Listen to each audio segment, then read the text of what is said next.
Olá, sejam muito bem-vindos ao canal de podcast do professor Elias Cruz. E hoje iremos dar continuidade a um conteúdo de segundo ano, que é sobre a Revolução Francesa, e também falaremos sobre o período napoleônico. Nesse podcast trataremos das duas últimas fases da Revolução Francesa, que foram justamente a Convenção Nacional e o governo do Diretório. A República e Convenção Nacional constituíram dentro de um contexto histórico-social do qual a vitória contra os exércitos estrangeiros pelo exército francês deu uma nova força aos revolucionários franceses. Lembrando que a Convenção Nacional ela começou a ser discutida após a traição do rei francês Luís XVI, que tentou fugir com sua família para a Áustria para unir-se à coroa austríaca na tentativa de suprimir as forças revolucionárias. Os principais líderes da Revolução decidiram, a partir daí, então, proclamar a República, o que ocorreu em 22 de setembro de 1792. Luís XVI foi mantido preso, acusado de traição à pátria e, meses mais tarde, foi morto por decapitação. Com o novo sistema de governo, a Assembleia Legislativa eleita um ano antes foi dissolvida e criou-se a Convenção Nacional. Sua principal missão seria elaborar uma nova Constituição para a França, agora de caráter republicano. Nesse período, as forças políticas mais importantes do país eram os girondinos, representantes da alta burguesia, como comerciantes, armadores, banqueiros, que defendiam posições moderadas, temendo que as camadas populares assumissem o controle da revolução. O outro grupo eram os jacobinos, representados pela pequena e média burguesia, profissionais liberais, lojistas, funcionários e do proletariado de Paris, que defendiam posições mais radicais e de interesse popular. O terceiro grupo, que envolve inúmeros grupos, mas podem ser resumidos como o grupo da planície, que representavam uma burguesia considerada oportunista, ou seja, que mudavam de posição conforme suas conveniências imediatas, embora frequentemente apoiassem os girondinos. A partir desses grupos, nós podemos notar uma semelhança com nossa política atual, tanto que desses grupos vai se originar os discursos que podem ser divididos entre esquerda, direita, centro, sendo que a esquerda ela tem características mais revolucionárias, ela procura por mudanças mais radicais dentro da sociedade. A direita ela é um tanto mais liberal economicamente, mas mais conservadora dentre as relações sociais, entre os costumes, enquanto o centro, como tratava-se, ou fazendo aqui uma relação com a planície, é aquele que tenta apaziguar as relações entre os dois polos, dentro dessa polarização, mas que tenta se aproveitar das brigas políticas entre um e outro. Continuando, quando Luís XVI foi levado a julgamento, como eu havia dito, os girondinos procuraram defendê-lo, enquanto os jacobinos, liderados por Robespierre, pregavam sua condenação e morte, sendo que venceu a corrente jacobina. Após a execução do rei, isso provocou internamente a revolta dos girondinos, que defendiam a monarquia, só não defendiam seu total poder absoluto dentro do reino. E no exterior, a reorganização das forças estrangeiras partidárias ao absolutismo estavam ganhando força. Para enfrentar essa reação, os jacobinos, que assumiram o poder, fortalecidos pelo apoio popular devido à morte do rei, criaram uma série de órgãos encarregados da defesa da Revolução, entre eles o Comitê de Salvação Pública, que era responsável pelo controle do exército e administração do país, e o Tribunal Revolucionário, encarregado de vigiar, prender e punir os traidores da causa revolucionária. O tribunal foi responsável pela morte de milhares de pessoas consideradas inimigas da Revolução ou suspeitas de conspirar contra ela. Alguns historiadores calculam que tenham sido executadas entre 40 a 50 mil pessoas. Nessa fase, também conhecida como terror, instaurou-se uma ditadura dos jacobinos, sob a liderança de Robespierre.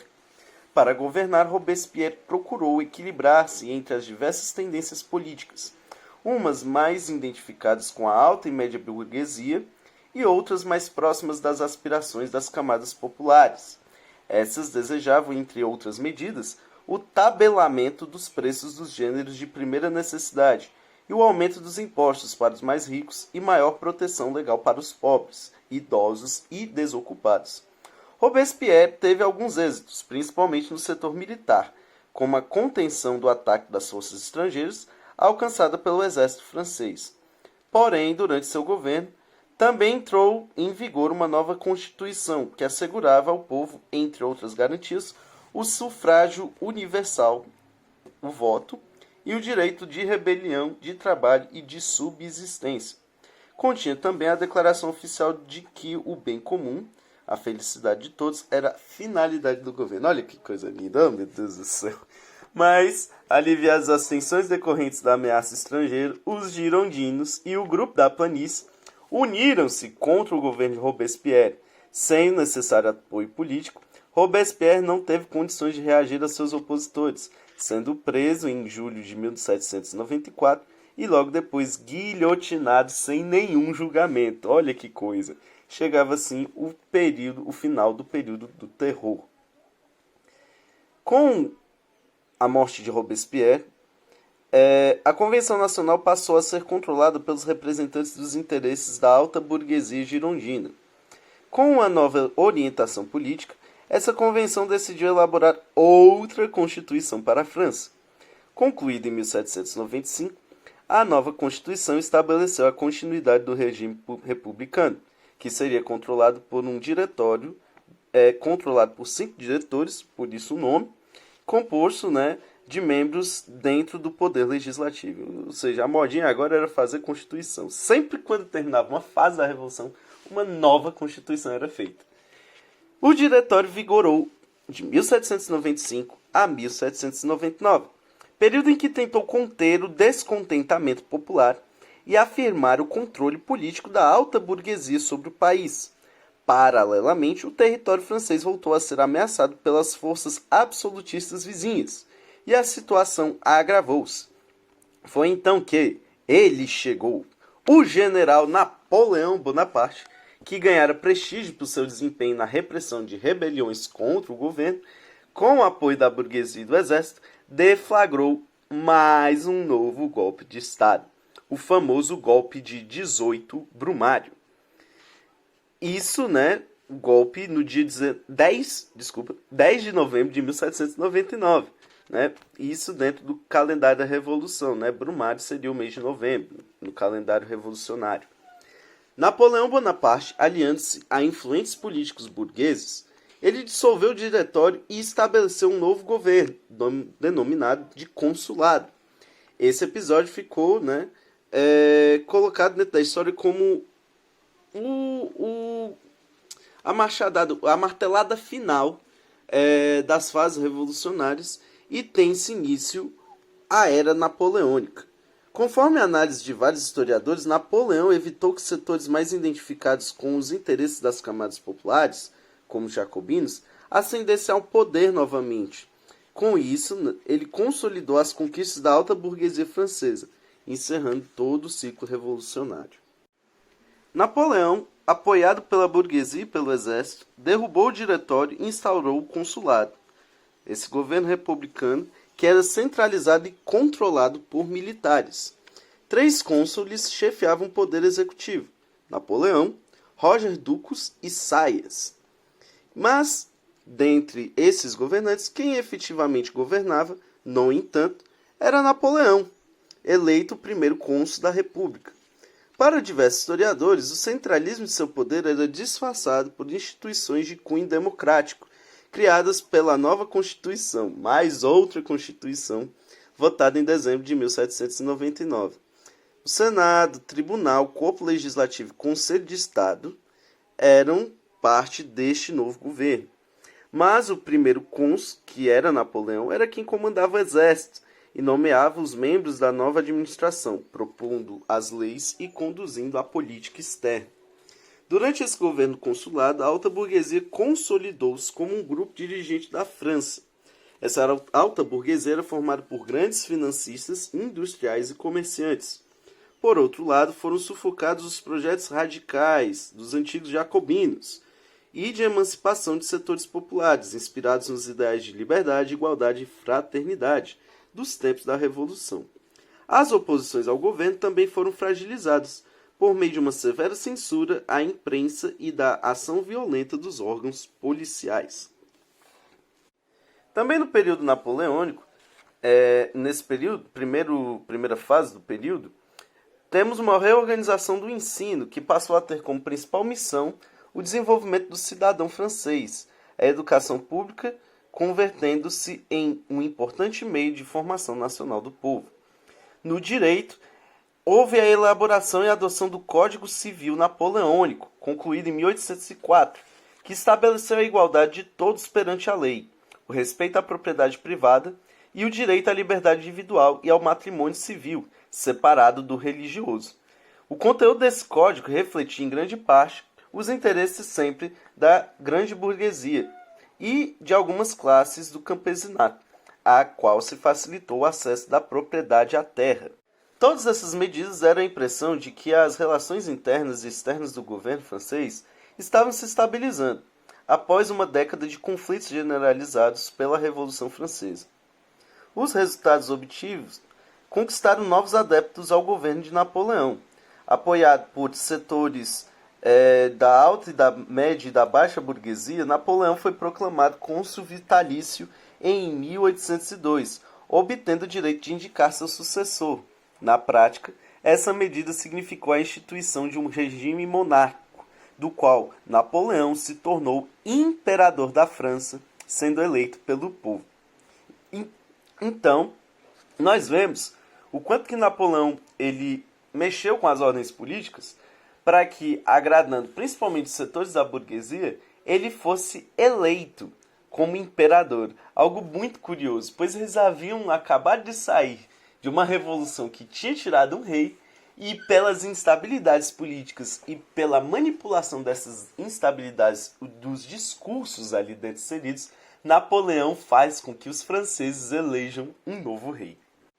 Em 2 de dezembro de 1804, quando Napoleão foi eleito imperador, olha que coisa, uma festa solene formalizou a coroação de Napoleão na Catedral de Notre-Dame.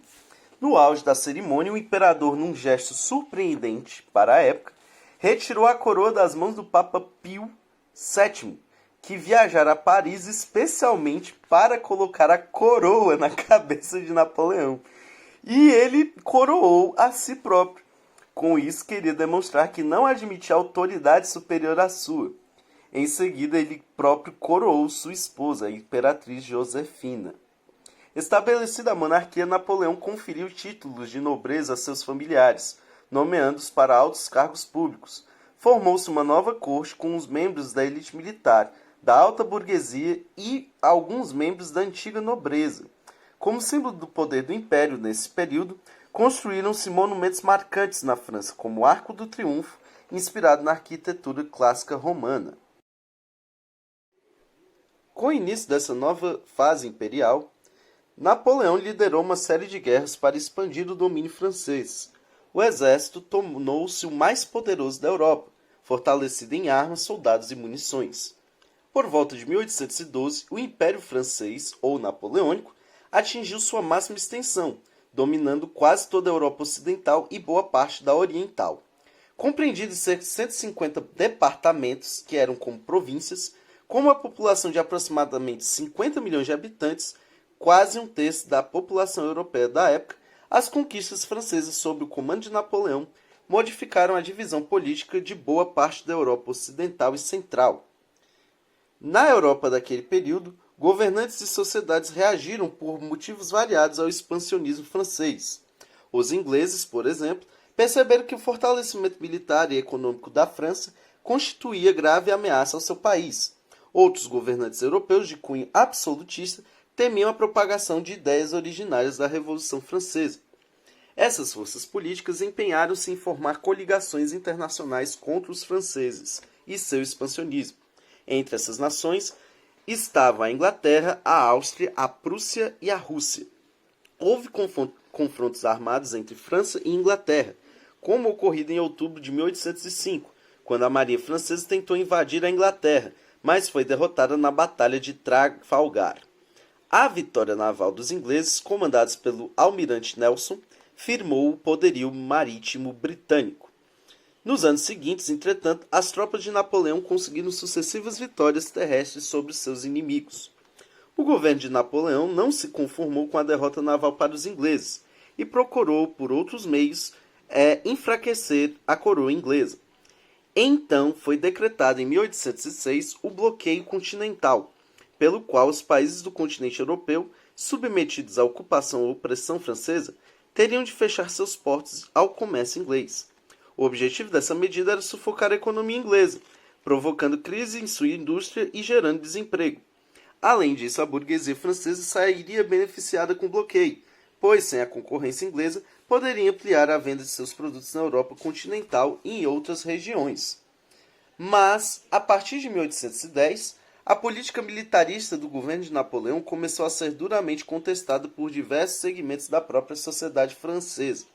Milhares de pessoas lamentavam as mortes em campos de batalha, além do enorme custo material e financeiro das guerras contínuas. Fora da França, as invasões napoleônicas despertavam a reação nacionalista de povos conquistados. Além disso, o bloqueio continental à Inglaterra não surtiu o efeito desejado pelo governo napoleônico. A maior parte dos países sob a influência da França tinha uma economia predominantemente agrícola e, por isso, dependente dos produtos industrializados vindos da Inglaterra, a indústria francesa não tinha condições de atender toda essa demanda. A falta de produtos no mercado europeu estimulou o contrabando com a Inglaterra, acarretando o aumento dos preços. Que curioso, né? Para evitar essa situação, alguns governos optaram por romper o bloqueio. Foi o caso do governo russo, que aderiu ao bloqueio continental, mas, sendo um país essencialmente agrícola e enfrentando uma grave crise econômica, teve que negociar seus grandes estoques de cereais com os ingleses e abandonou o bloqueio em dezembro de 1810. Em represália à decisão do czar Alexandre I de abandonar o bloqueio, o governo napoleônico decidiu invadir a Rússia em 1812. Para isso, preparou um exército poderoso, do qual faziam parte aproximadamente 600 mil homens e 180 mil cavalos. Acostumados às grandes vitórias, os generais franceses conduziam seu exército pelo imenso território russo, enquanto as tropas czaristas batiam em retirada, ateando fogo às plantações e abrigos, com o propósito de destruir tudo que pudesse ser útil aos invasores. Essa estratégia é chamada de terra arrasada. Sob o comando de Napoleão, o exército avançou até Moscou, chegando a ocupar o Kremlin, o palácio do czar russo. No entanto, as tropas francesas, mal alimentadas e desgastadas, estavam numa cidade semi-destruída. Começaram então a ser duramente castigados pelo frio intenso e pela reação do exército russo. Diante dessas adversidades, Napoleão viu-se obrigado a ordenar ao exército francês uma dramática retirada. A maioria dos soldados franceses, porém, morreu na viagem de volta, em face do rigoroso inverno russo, que tem, em média, menos 30 a menos 40 graus. Traduzindo, você respira e congela. De acordo com os cálculos de alguns historiadores, dos 600 mil soldados que participaram desta campanha, apenas cerca de 40 a 60 mil regressaram, famintos, esfarrapados, para a capital francesa. A desastrosa campanha militar na Rússia estimulou outros países europeus a reagirem contra as investidas de Napoleão. E, por fim, um exército formado por ingleses e austríacos, russos e prussianos invadiu Paris em 1814. Derrubado do poder, Napoleão foi enviado para a ilha de Elba, no mar Mediterrâneo, próximo à Itália, recebendo o título de Príncipe de Elba. O trono francês foi entregue a Luís XVIII, que era irmão de Luís XVI, o último rei francês do antigo regime antes da Revolução Francesa. Em março de 1815, Napoleão Bonaparte conseguiu fugir de Elba e regressou à França prometendo reformas democráticas. Olha que coisa linda, oh meu Deus. Mas o rei Luís XVIII era impopular e as reformas prometidas por Napoleão, junto com as tropas enviadas, fizeram parecer Napoleão como um herói restaurador da pátria francesa. Recebido em Paris como herói e sob os gritos de Viva o Imperador, Napoleão instalou-se no poder, obrigando a família real a fugir. Mas esse novo governo napoleônico, no caso, durou apenas 100 dias e ficou conhecido com a alcunha de governo de 100 dias. Sua permanência à frente do governo francês teve uma coligação militar internacional, mas que gerou todo um movimento contra a França. E na Batalha de Waterloo, as forças napoleônicas foram finalmente derrotadas em 1815. No mesmo ano, Luís XVIII foi reconduzido ao trono francês. Preso pelos ingleses, Napoleão foi exilado na ilha de Santa Helena, no Atlântico Sul, onde permaneceu até morrer em 1821. As conquistas napoleônicas haviam modificado a divisão política em quase toda a Europa Ocidental e Central. Em setembro de 1814, após a primeira abdicação de Napoleão, os dirigentes dos países vencedores organizaram o Congresso de Viena. Congresso esse que durou de 1814 a 1815, cujo objetivo básico era restabelecer a antiga divisão política do continente europeu antes da Revolução Francesa. Entre as principais diretrizes aprovadas pelo Congresso, destacavam-se a restauração, com o retorno da situação política europeia de 1792, a legitimidade, que geraria a devolução dos governos de cada país aos herdeiros das antigas monarquias absolutistas, e a solidariedade, formando uma aliança política entre as monarquias europeias tradicionais com o objetivo de reprimir a onda liberal e democrática deflagrada pela Revolução Francesa. Procurando colocar em prática a política de solidariedade esboçada neste congresso, o czar russo Alexandre I propôs em 1815 a criação da Santa Aliança entre as monarquias europeias tradicionais e cristãs. Sua base de sustentação estava assentada sobre duas formas tradicionais, o trono e o altar, isto é, a monarquia e a igreja. Embora tenha participado do Congresso de Viena, o governo inglês negou-se a participar da Santa Aliança, porque apoiava os movimentos de independência na América Latina. Nessa época, a Inglaterra promovia a industrialização de sua economia, visava ampliar os mercados consumidores e de seus produtos industriais, o que exigia mercados livres. Em consequência, os ingleses eram defensores do liberalismo e contrários às intervenções militares propostas pelos governos conservadores da Santa Aliança. A partir de 1825, a Santa Aliança e o sistema que ela representava começaram a enfraquecer. Revoluções liberais nacionalistas irromperam em várias regiões da Europa, e as grandes potências conservadoras passaram a enfrentar divergências entre si. Enfim, essa foi a nossa aula de hoje, o nosso podcast. Espero que vocês tenham gostado. Curtam o vídeo, compartilhem o nosso canal e sigamos, rumo às diversidades dentro da educação aqui no nosso Brasil. Valeu!